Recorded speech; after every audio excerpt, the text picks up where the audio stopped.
Now broadcasting on Radio Star worldwide. It's time for the Orchestre Surreal Radio Soup. Join composer, arranger, orchestrator, conductor, musician, author, and entrepreneur Ross Wright, aka Elvis Schoenberg, the creator of the world's most eclectic orchestra, the Orchestre Surreal. As he and his guests reveal insights about the creative process, the performance process, the business process, and how you can apply it all to your craft and business.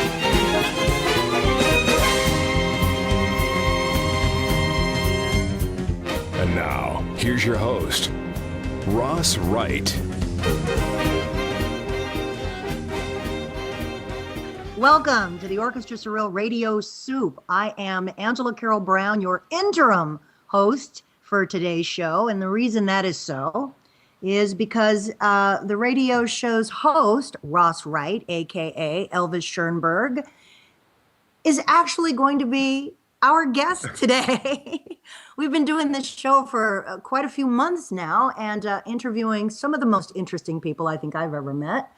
And I think it dawned on us all recently that Ross Wright, who is one of the most creative, most talented, gifted people I've ever known, has kind of been left out of that mix in a sense. So we decided we'd, flip chairs today.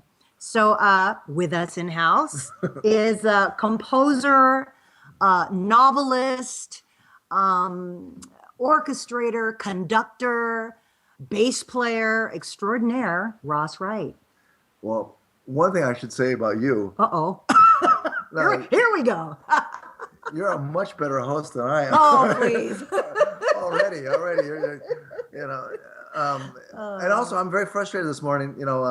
I've been down to town all week. I got home last night. And like you and I, we kind of confessed that sort of the radio show kind of slipped our mind. Yeah, we all dropped the ball. Well, and I had another guy who was going to come. He's actually Dominic Hauser, who was going to. He also he's doing a session this morning. So there you go. Anyhow, but I sent Blade some music, but he didn't get all of it. So right. what I wanted to do, I thought, since the show's about kind of the business of being a musician, sure, as opposed to the art of music, kind of part of, or just that side of it. Like, what is it we do to make a living? So I was putting together a bunch of, I was digging through, like you see a little stack of CDs there, of stuff. I didn't even get to that one, but like films I did, sure. I never even got to that one. There's just so much. I did that one. What a terrible problem to have. No, but the Hell on Heels trailer, these little trailers and stuff like that, that are. All right. And some of it's not all that interesting, really, because it's. Yes, by all means, put on the stuff that's not interesting. No, but I should say, it's music for a job. Yeah, of course. It's a job music, as opposed to like you're the love of your life. Commission and utility work. And, yeah, exactly. Of course. Some of this was the music. I wanted to get some of that Wheel of Fortune stuff. I did a bunch of music for Wheel of Fortune, and John Grab played on. Oh. And actually, one I found, which he has, excellent, is it was a gig I never got. It was, I don't know if you remember, a long time ago, I submitted some songs for a movie. And the reason I didn't get the job was because the new movie never got made. No, it's just something else. Okay. So you just have this piece of music. Yeah. Well, you actually sang. I remember it was actually just some arrangements. We did. Oh, that. Well, that was fun. Yeah. Well, let me explain what it was. So there you go. Then we just bypassed that. Well, it was some movie. I forget what it was called. Anyway, it was a movie, and they wanted some arrangements and it was weird songs. One was like "Close to You" by the Carpenters, right? That's right. And What's Going On? Oh, and Marvin Gaye's "What's Going On." The world, and yes, which was the exact same song as "Why Do Birds?" Yeah. What the world? I realized as I was arranging these songs, I go, "This is the same tune," because basically I was reharmonizing it. Sure. I go and I wanted to change the vibe of it, so it wasn't, especially I I have to confess, I always kind of like that song. Like, What's to confess? Carpenters, It's a I mean, good the song. Carpenters are so unhip, you know. There's like, Oh no. well, as a kid, they were like, there was nothing less hip than Karen Carpenter is badass. well, as a musician, as a professional, and as an Yeah. adult, I can say that. Yes, of course. But but as a 12-year-old boy, Oh, sure. no. There was nothing cool about the Carpenters, and anyhow, but no, but I always kind of like that song secretly, and There you go. and yeah, so I got to do it, and Yeah. anyway, while we're talking about it, why don't we play that? I guess. I mean, I guess today We're was. gonna play music already, huh? Well, All I right, don't go, want to boy. talk too much. I don't want to. Oh, see, Mr. Coy suddenly. Well, here. This also features you. Excellent. So here we are. Well, this is.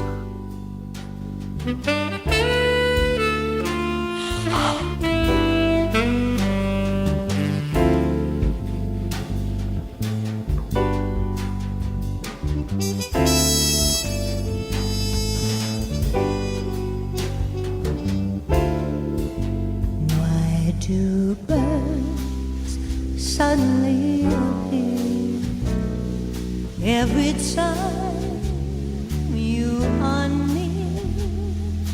Just like me, they long to be close to you.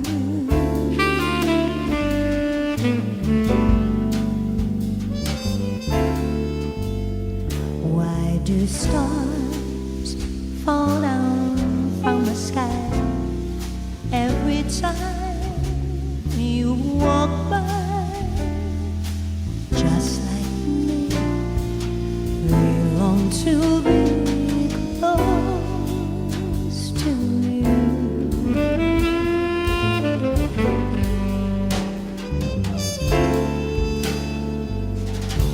On the day you were born, the angels got together, decided to create a dream come true. So they sprinkled moon dust in your hair, golden sunlight in your eyes so blue.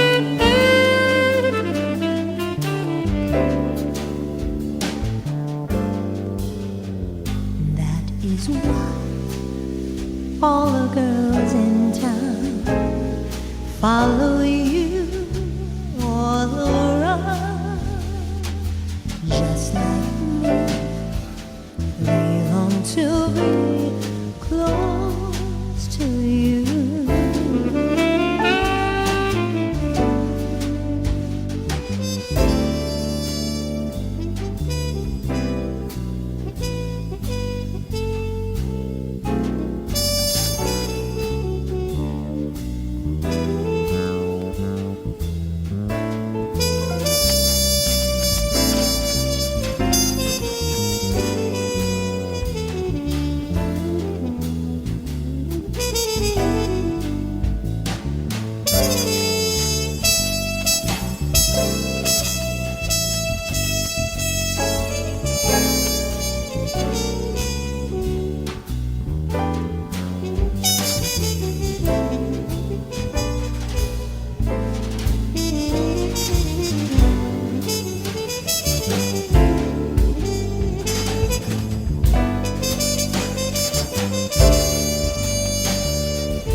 On the day that you were born, the angels got together, decided to create a dream come true.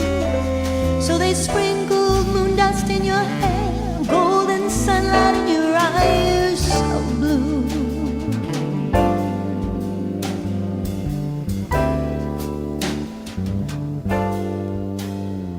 That is why all the girls in town follow you all around. Just like me, they long to be close to you.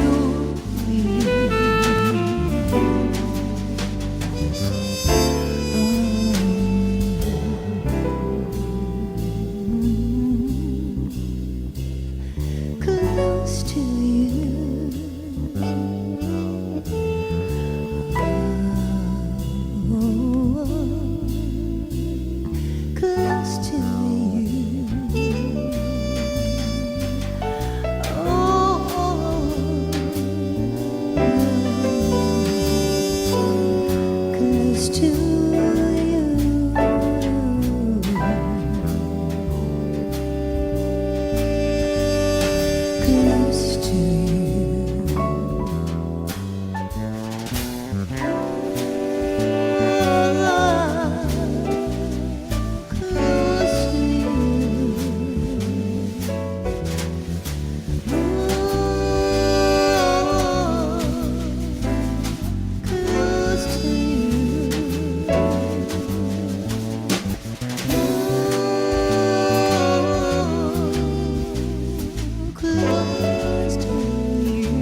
Oh man, I'm a sucker for a muted trumpet. Yeah, that's what Really lovely arrangement. Well, I haven't heard that in years. Me neither. I it wasn't until this morning I was trying to think of what can I do, what can I dig out of the. Yeah. And that was actually, I didn't even think that was what I did is I went to my iTunes and typed my name in. Right. And that was one of the things. There you go. I forgot all about that one. And that one featured Robert Kyle on saxophone, tenor sax, yeah. Larry Williams, Who doesn't even play the trumpet anymore. on that beautiful muted trumpet, Chris Wabish on drums, Ross himself on bass. We don't remember the name of the piano player because he was a last-minute sub for a regular friend of ours. And so, regret that because he sounded amazing. Yeah, he was great. And he was funny. He said, I'm not really a piano player. Because I'm like a B3 guy. He sounded great. He was perfect. It was a good track. It was just like the vibe. You know, the other thing I thought was neat about that session was that, we walked in. It's like I wrote these 3 little arrangements. It was, I got good guys. And the arrangements were, I reharmonized it and had the form, and I had some of those background horn lines. But other than that, it was just chord changes, and and we're gonna walk here, swing, and pretty simple, and a lot of space, which I always love. Yeah, but I just let everybody do their thing, and when you have really good guys doing their thing, man, it just what was the point of the story was that. What do we take about an hour to record? We recorded like 3 tunes in like an hour, and then Mike mixed it. I think it was 3 hours. By the time we walked in the studio and I left with a mixed song, it was like 3 hours later. I had a mixed 3 tunes, all like the same length, all the same quality. It was just like it was cool, man. That's like. And you think about how much time you spend when you do everything track by track and overdub and all that. Sure. God, you can spend 3 hours on one track. Sure. And it's just we basically had an album. Yeah. we could have done that. We did 3 of those. We had 9 tunes. Exactly. A track an hour, basically, mixed and done. Right. Yeah, that's kind of. I should do more of that. Yeah. Why don't I do more of that? Let's make an album. My dad's got a barn. Yeah, put on a show. So I know that the focus of this show is largely about the business of being a creative being, but honestly, I've got you in my Black Widow clutches today. Yes, I do. And there's something I would love to talk about if you don't mind taking a few minutes that I just find fascinating. I always think of right brain and left brain. Left brain is the very pragmatic, very analytical side of the brain. Right brain is very intuitive and very emotional. And so we always think of creative beings as being automatically right brain. I find you such a fascinating specimen and I've known you for nearly 30 years. Really? Yeah, I did the math this morning, and I find you probably the most creative person I probably have ever known. Wow. But I also think of you as very left brain, and that fascinates me. Just fascinates me because we don't think of creative beings as largely operating with their linear side. Right. Well, in order to get something done. There's got to be a left brain aspect to it. You know what I'm saying? Of course. We all have both. Of course, but there is that balance. It's very interesting. When you said that, something popped in my head. I recently saw a little TED Talk, I think, and it was all about what happens when people listen to music, for example. Right. And they put what they'll do is they'll put these little electrodes on people's brains, on their heads, just to see what part of the brain's being stimulated. And they'll have them do different activities. And, I had people doing math problems and reading and writing and certain parts exercising and all kinds of stuff. And they can see which part of the brain lights up. And one of the things is, even when people listen to music, just listening, right, your whole brain's lighting up. Right.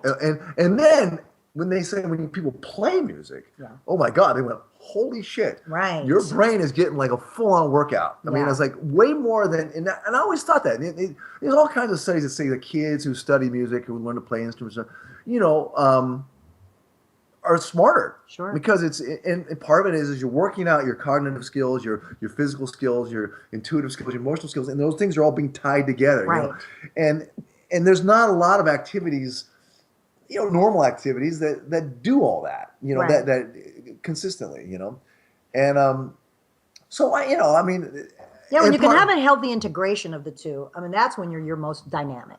Yeah, and I think, well, I said you're talking about what's being left brain and right brain and all that, but I think part of one skill set I've sort of developed out of necessity, really, and it's funny, it came kind of, there was an accident that happened in college that ultimately was probably one of the greatest benefits I ever had, Okay. which was, I had written this piece for wind ensemble, right? And I asked the wind ensemble director, it was a Huber's Day Off piece that we've Yes. heard of, yeah. Anyway, and it was a big piece. I mean, for a college kid, it was like, it's like a 30-minute piece for wind ensemble, 4-movement symphony for, big ass. Anyway, and so I, pretty ambitious, and I asked the wind ensemble director if he'd play it. And he said, sure, we'd be happy to. And then so I was all excited and I showed him my piece and he was like, well, and then he does one of these little like, we can't really, here's the funny thing is he had his own piece on the program. Oh, of course. He had to like spend all the time of rehearsing his piece. Of course. And I was like, damn it, fuck. It's like, I want my piece played, man. It's like, I don't want to just like walk out of school with just like tail between and never hearing. And this is, of course, but in the days before you had computers that could play shit. I mean, right. I had to write that shit out by hand. Yes. Right? And anyway, and so I went, fuck this. I am going to get this piece played. And so I like started recruiting. I mean, I had literally about 60 musicians. And these are college kids, most of them, almost all of them were college kids. And I had no money, and it was for a college concert. And I had to wrangle, and I even made them sign contracts that said, because there's no, what, contract, really? But I actually made them say that if you don't come to rehearsal and you don't, I will cast a spell upon you. I mean, it was a bullshit contract. I mean, it was just kind of a total, it was a total joke. But you know what's funny?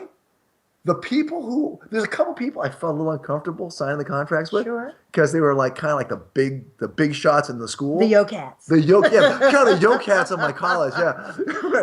But the other ones who everyone who signed the contract showed up. That's funny. And some of the people who didn't, they were the only ones that flaked. Sure. And it was like, sure. They don't want that evil spell cast upon them. Sure. But the point is I managed to wrangle a way to get an entire wind ensemble. You're talking like, I think it was like 4 flutes, 4 oboes, 4 clarinets, 4 bassoons, 4 French horns, 4 trumpets, 4 trombones, a tuba, like 6 percussion. That's it. I think that's it. Is that a wind ensemble? That sounds like a wind ensemble. Yeah, I mean that's a lot of people to wrangle into one. Right. It was your first time with that kind of job. Yeah, exactly. And but the thing is, what happened was what that later translated to later when I got this bright idea, hey, let's put an orchestra together. there's a practical project. I go, well, I did it before. Yeah, exactly. And you were around at that time. I was like, I just started making phone calls, and somehow I managed to get a band in the house. It always blows me away that you can get 30 people in a room ever for anything, ever. Because, when I had my little jazz quartet, there were 4 of us, and I could barely get us in a room together to rehearse. In some ways, here's the secret, though. In some ways, it's harder to get when it's smaller. Yeah, because it's got to be those 4 guys. When it's like, sure. I mean, I have my A-list guys. I mean, there's certain guys I always want to call first. And here's, for example, like in the last gig we just did. Ironically, I mean, the 3 people I called were you, Dan, the singers, because I really can't do the gig without singers. I mean, I could, but it would be a very different gig. Yes. And then and Dave Arana, because he's the piano player. Yeah. Because not only is he's a strong anchor. He glues the Yes. he kind of not only glues the band together, but he kind of glues the rhythm section together, and just as he's always there to like help mic the strings and do all that kind of stuff, and also usually the drummer. Right. Anyhow, and so ironically, at the last minute. And also I say the drummer, Chris Wabash. I usually call the drummer because getting a sub drummer is sometimes, you know, if we can Right. get those guys. Right. I'm usually happy when I have, you know, the three basic rhythm section guys, the guitar, bass, and drums, you know. Right. Anyway, and coincidentally, this last gig, after calling Dave and say, "Are you available this day?" And he said, "Sure." And then he calls me back and said, "Guess what?" And, you know, he wasn't. And it was unfortunate that but it was unfortunate the reason why he wasn't available because his dad had died. You know, that's that's kind of major. I think I knew that. But I'll tell you, you know, we had John Nathan there, who was also a sub. He's not a usual guy. He really filled Dave's shoes, ironically, with. If it wasn't for John, The utility side of things. The utility side. Absolutely. He was awesome. I mean, I was kind of standing there going, "Oh crap, how am I going to do it?" And he was like, "We're doing On it." it. He was so on it. He helped me so much. Sure. And that was really good. But anyway, the point being is, so I have my usual guys, and then the rest of it, I just started to take my chances, you know, and then I'm always happy when we get the A list, you know, which, you know, and I usually get them, most of the time. Yeah. But if I get like, you know, a second trumpet player or something who has never done the show, it's not the end of the world, you know, and they usually step up, and we always have good guys, you know. Yeah. But when you have a quartet or a trio, and it's got to be the guys that are always the same, you know. Yeah. And then it's also, you figure, well, here's the other thing too. When it's 30 guys, you go, well, we're rehearsing this day. There's not. That's it. Right. you just make it, and then. But it's 4 guys. You know, maybe you know, can we move it around? I got this other thing, you know, and everybody goes, well, it's only 3 other guys. They can move their shit, and you know.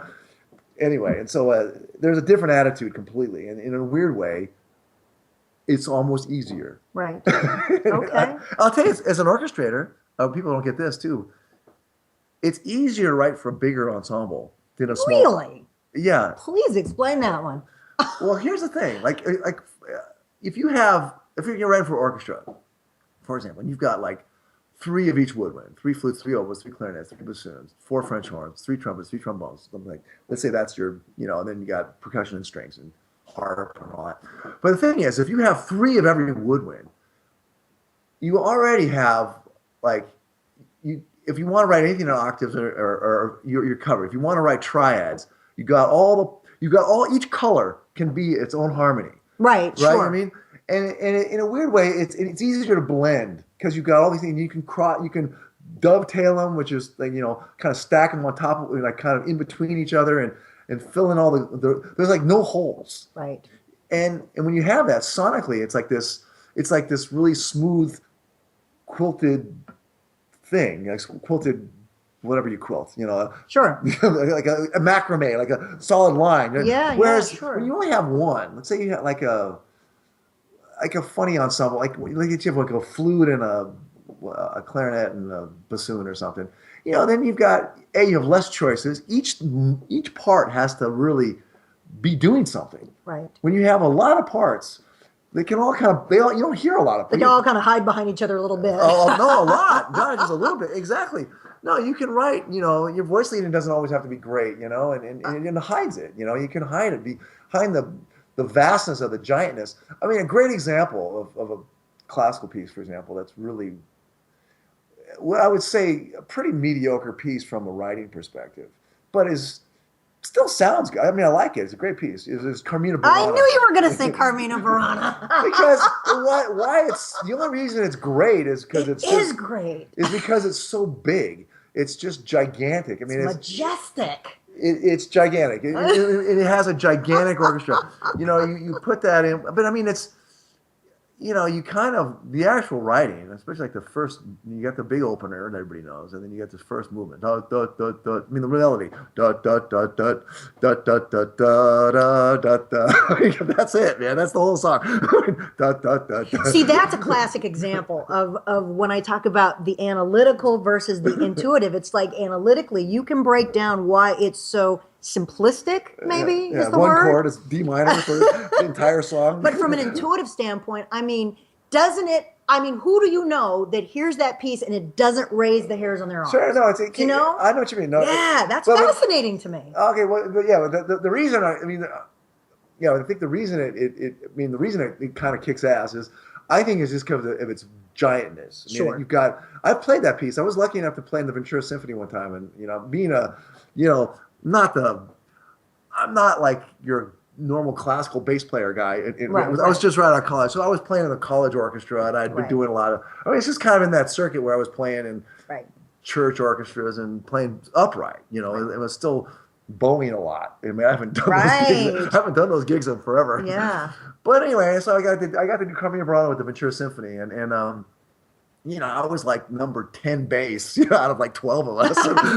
But there was like 12 bass players, and like they had a whole kids choir and a giant choir and 2 pianos and like 2 harps and like just huge, man. It was just and for that particular thing, I remember there was a solo tenor, a solo baritone, a solo soprano, and the baritone, I don't remember his name. He was this black guy, and he was awesome, man. Because there's one scene where there's one of the songs where he's supposed to be a little bit drunk. Okay. And so he's stumbling around the stage on the concert, like acting drunk. And this is like, at one of these kind of concerts. Stodgy, super stodgy. The soprano was like, you can just see the look in her eyes, like, oh my God. As he's kind of walking over to her and like falling on top of her and stuff. It was awesome. And he was a great singer. It was a great singer on top of it. But on top of it, at one point there's a song called, I just remember it ends with Wafna, right? And he literally squatted on the ground. Oh my God. He goes, Wah! and you go, you just don't see that at a classical concert. Man. I was like, he's my hero for that kind of a thing, Anyway, it's funny. So whatever. I got off on that tangent, but that's all right. Actually, this is a perfect moment to take a commercial break, and we'll be right back with Ross Wright. Hey.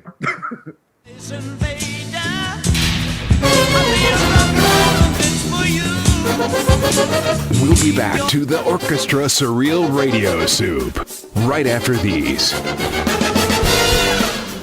How many times have you heard this? I'm sick and tired of being sick and tired. Hey, you are what you eat. I've tried every diet. Diets don't work. It's time to stop this kind of madness and start thinking and feeling empowered to change your health. Tune into The Raw Truth with Chef Sharon Fraser. Join us weekly for thought-provoking conversation. World-renowned experts in the food, medical, holistic, sports medicine, chiropractic, and naturopathic health sciences. The Raw Truth airs every Thursday at 11 a.m. Eastern on RadiostarWorldwide.com. So have you been to the Horse and Cow yet?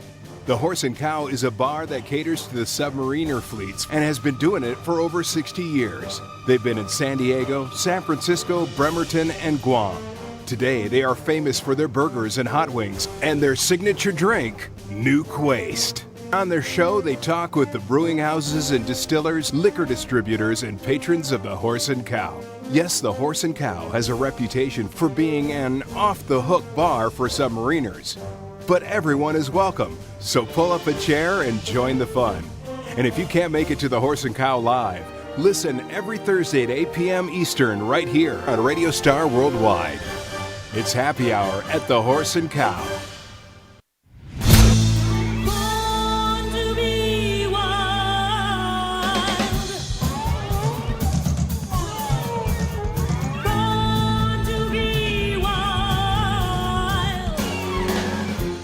And now, back to the Orchestre Surreal Radio Soup with your host, Ross Wright.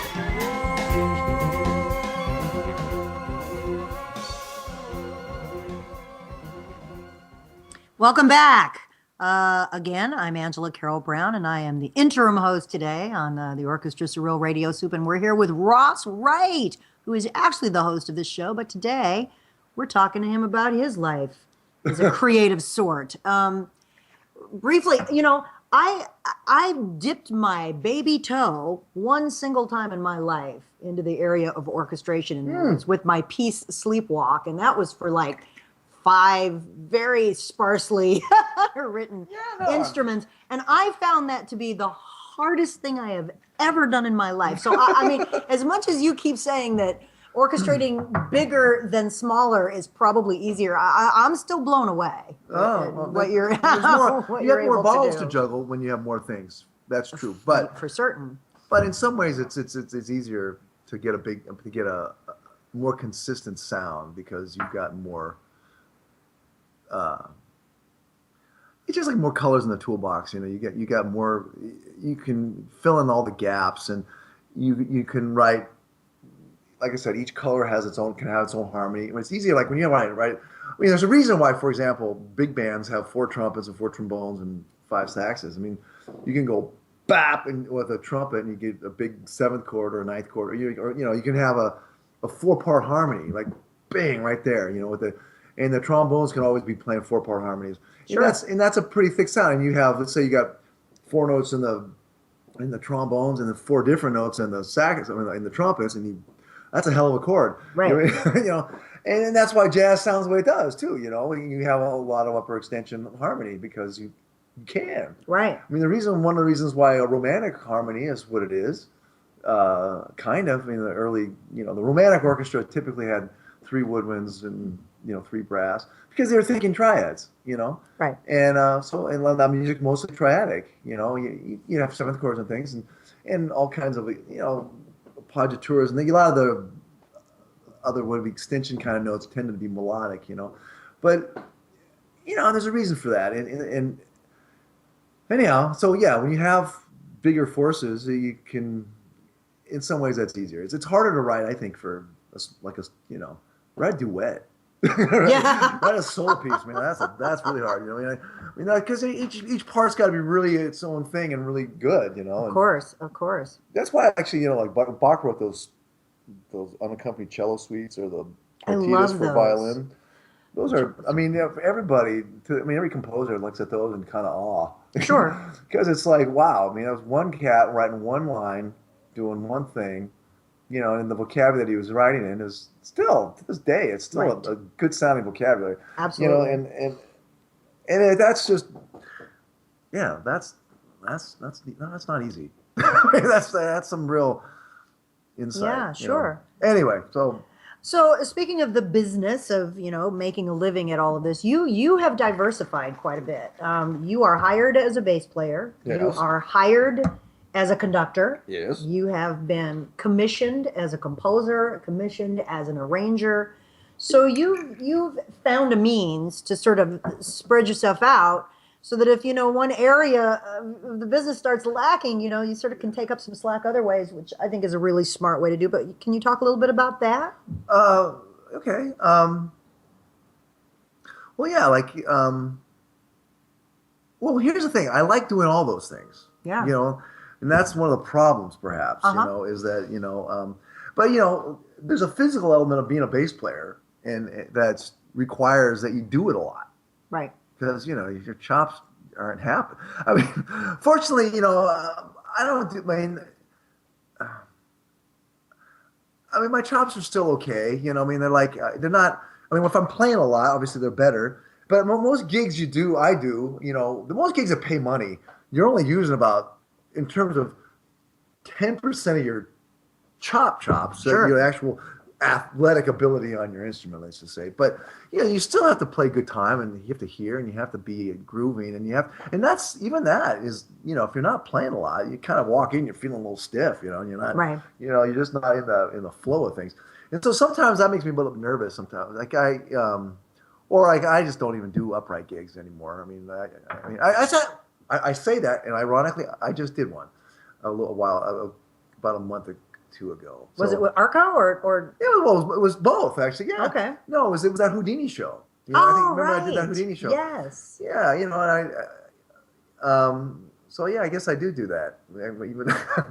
But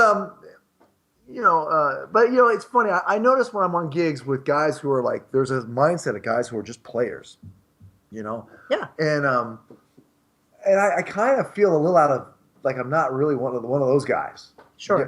Because they're really, they're just their heads in a different place. Right. And well, it's a very singular focus. Yeah. Which in many ways, God, just feels so much freer, don't you think? Well, I can tell you this. In this latest incarnation of the Shakar gig I'm doing, I don't know if I told you this. Maybe I mentioned it, but he wanted to cut the budget, so we got rid of the piano player. Out of all the people, I think that Oh was. my God. Yeah, I had to reorchestrate it so the harp and woodwinds and stuff play the piano parts and the Oh, melodies. that's weird. Okay. Yeah. So there's really like hardly much of a rhythm section. And then what he did, he goes, instead of having a conductor, why don't you play bass? And all the little count-offs will just be with the drummer. Okay. And I went. And how big is this ensemble Well, at this point? usually they're about 24-piece orchestras. Holy cow! Yeah, Without a conductor. Without Okay. a conductor, yeah. Well, the thing is, we only have one rehearsal, right? So basically, I go and I conduct the rehearsal, and that's Right. basically what I've noticed in these kind of jobs. Is that's kind of where the conductor is most valuable. It's basically the band leader, MD kind of thing, music director. I walk in, there's people don't know any of us, and it's me and the drummer are the only regulars.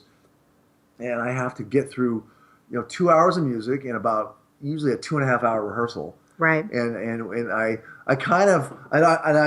used to just conduct it, and I had a bass player and the drummers. The three of us would come. So now I'm the bass player. Right. And so I'm sort of standing in front of the orchestra playing bass and kind of nodding and looking and just explaining what's going to happen. And the music is well put together, so it's pretty straightforward.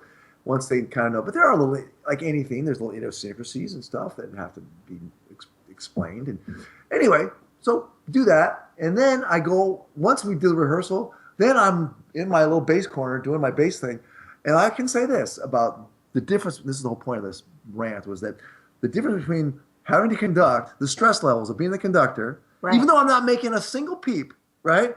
No sounds coming out of I'm not making anything, versus playing the bass. Right. Being a bass player is way less stressful for me. Oh, sure. Well, I don't know, maybe because the thing is all I'm doing is directing traffic. Right. Whereas the bass player, I'm like kind of fundamental part of the band. Yeah. But part of it is I've been doing it my whole life. But also, Exactly. But also, there's something about just focusing on one thing. It's like a Zen. This is a great Zen analogy or something. All I care about when I'm playing bass, I go, all right. All I can care about. Right, Exactly. is one thing. And that's all I've got time for, and that's all my. So I do that, and inevitably, kind of my ears will drift a little bit. Sometimes I'm looking to make sure the band's in the same place and everything. One time I heard the French horns come in a bar early, and I yelled at them, like, "Hey!" I just couldn't help it. I said, "Hey, you're a bar early," It's like, and they. But no, that makes sense to me because as the conductor, you're the wrangler. Yeah, right. But it's a funny thing. It's a funny thing how you, because you're sort of there. It's just experiencing, listening to it all, making sure it's doing what it's supposed to do. And most of the time it does, Right. But it's funny how it's that, but it's because you're not listening to any one thing. Right. You're listening to everything.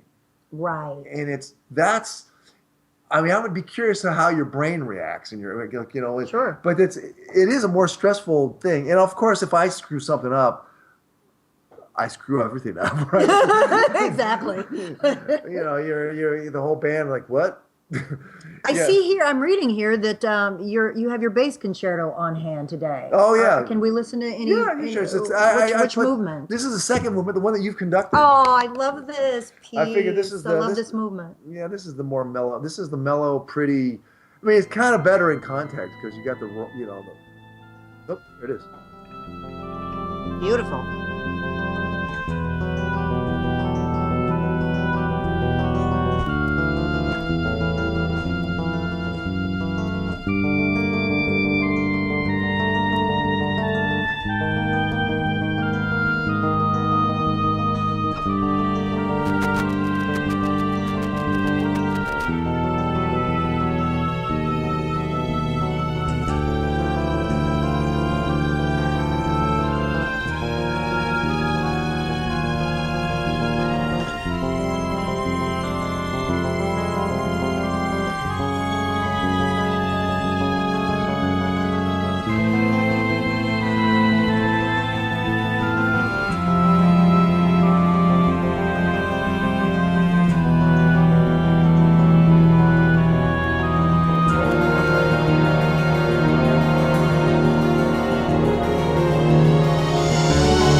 Yeah. Nice piece. And the Orchestre Surreal has performed that piece. Yes, it has. Well, that second movement. Yeah, we did the whole we did the whole piece once. No. Remember on my birthday? We did all three movements on my birthday. Oh, okay, that's the only time right. I've ever performed the whole Yeah, thing live. yeah. Okay. The other two movements are harder. That's the easy movement. That's why we do that one. So there's a segue. Orchestre Surreal. Let's talk a bit about this crazy thing you've created. You know, I just thought of something that we don't have a lot of time, but I sent Blade one little. It's a very short little. You'd rather play that? Well, piece than, we can talk about the orchestra. I was saying we can get it in. It's just only because I was thinking it was. I used to do one of the gigs I kind of had was I used to do a lot of these trailers, like these. What way trailers would work would be they would put the scene to some music. But usually it was music that was really expensive. Sure. And so they would hire, usually my friend course. Phil Goff would get these gigs. And anytime he'd ever get something that involved orchestra or big band or something, it was kind of out of his depth. And so he would come to me and go, Sure. "Can you write this for me?" Sure. Anyway, and this is an example of that, and it was actually a trailer for, and what's funny thing is music got licensed. I heard it once on a completely different trailer, like the exact recording. That's funny. So it's obviously this recording was out there doing other things. But it's like 55 seconds. That's why I thought. Yeah, sure. It's called Hell on Heels. It was from a movie called Hell on Heels with Shirley MacLaine, and this was just a trailer.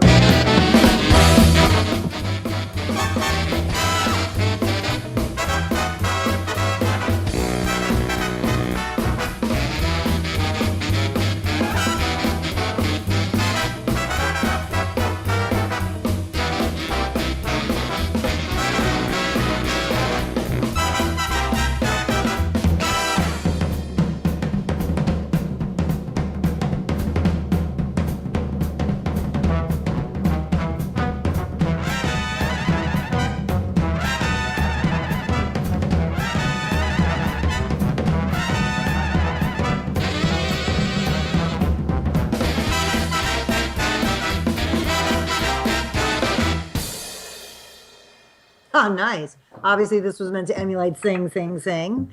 Yeah, absolutely. Which is such a fun piece. I think I've done at least 6 knockoffs of. I know. I mean, that was just one of them. And I forgot. The only reason I forgot about this one. This was one of those things that popped up when I would type my name in my iTunes. I forgot about that one. Well, we only have about 5 minutes left. I really would love to talk a little bit about, Elvis Schoenberg's Orchestre Surreal. Okay, sure. Tell us about how you came up with the idea in the first place. Oh, you know what? I was gonna play. I remember yesterday. I thought I was gonna. See? I was gonna play the 1 hour is never enough. No, I was gonna play Purple Haze, our version of Purple Haze, because that was the very first arrangement I wrote. Yes. That was the concept. I can remember I had the concept of that song. I remember I lived in the West Side at the time. Okay. And I was walking home from the gym, and I remember thinking of I was a big Joe Frank fan. Yes. If you know what Joe Frank is, yeah. I don't know whatever happened to him, but he used to have a radio show on KCRW, which I loved. And anyway, so I kind of wanted to incorporate that Joe Frank kind of monologues and stuff with, being a composer and composing things, and I wanted to combine the idea of an orchestra and a big band and a rock band all kind of together. That was the idea behind it. And I thought, okay, what's the bare minimum I would need to get a rock band sound? I mean, you need guitar, bass, drums, basically keyboards, perhaps. That would be your rock band. Mm-hmm. In a big band, you need at least 2 trumpets and about 3 saxophones, trombone, and then an orchestra, well, you need at least 3 woodwinds. So your saxophones all have to be doublers or flute, clarinet. I didn't really bother with oboe because doublers don't oboe. There are a few guys. I mean, Phil Feather, for example, is one guy who plays great oboe and also great saxes. But he's rare. He's not him and Chris Bleth, I think, a few other guys. But there's just not a lot of those guys. Okay. So I just didn't even bother with oboe. I figured it'd be too hard to keep that book. Sure. People. Yeah, right. Yeah. And then you need some strings. I need at least a string quartet. Right, so you need first, seconds, violas, and cello. Anyway, and so that's how I assembled. That was basically Orchestre Surreal. I put that all together and figure, all right, now what, And at first, I wasn't sure I'd want to have a singer or not, and then I thought, well, I should just be the singer because I figured my first thought was, if I'm going to do this, I have to be, I'm branding myself. I didn't really know, but then you popped into the scene, totally derailed, and I thought, well, just derailed the whole operation. Well, it was a good thing in the sense that, like, you're a 1,000 times better singer than I'll ever be, and so that, it wasn't about what was it? It wasn't about my own sort of ego here's the thing, though. I mean, and we're running out of time, but one of the problems I have as a person, as an entity, is that it's hard. How do I market myself? Because I'm not really a great front man. I mean, I'm the guy creating the thing, but I'm not I can talk, I can kind of sing, but I'm not like the putting the spotlight on me. I'm the guy with all the charisma, right? I have you and Dan doing that, and so, or whoever, usually it's you and Dan, but those are my two favorites of the people who've done it over the years, and so, but I think when it comes down to, like, well, how do you expose yourself for what you do, it becomes a little more difficult. Sure. You know what I mean? Because it's like, well, I got the stack of music I wrote. Right. Well, wait till you hear it. It's like, I can really, or I can wave a stick in front of a bunch of guys and they can play some songs. Sure. You know what I mean?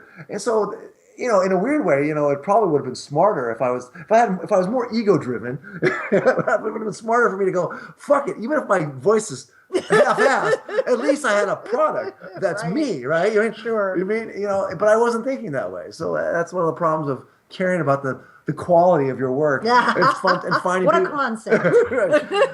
Yeah, so it's not always the case. Sure. But I mean, and I work with enough kind of singers who aren't really that great at singers, but you see where their focus is. Their focus is about, I am going to put myself in this status position, right, where it's all about me, and it's all about, I am a brand, right, right. And you don't have to be a great singer to have a brand. Sure. I mean, there's plenty of examples of people, but they have that commitment to whatever it is they're doing. Sure. In that, and I guess I didn't have that commitment because I got you. Right. Oh. I immediately said, fine, take it. Take the gig, man. Oh, well, I'm so sorry we're out of time, but Yes. I think we should continue this on another show. I think there's sure so much material. Right. You and I can talk forever, so, Yeah, but anyway, thank you, Ross Wright, for being a great guest on your own show. And it was fun being a host. You're a good host. You should be the host. Anyway, so stay tuned for us. We're every Friday at 11 a.m. on Star Worldwide Radio Network. Say that 3 times fast. Thank you so much.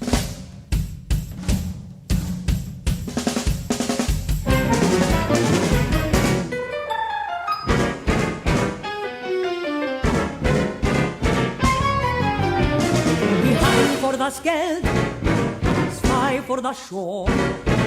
Rise over Brighton, go, Katze, go, Mystery, over mein Blauwache Schuhe. Thank you for joining us on the Orchestre Surreal Radio Soup. You can join us.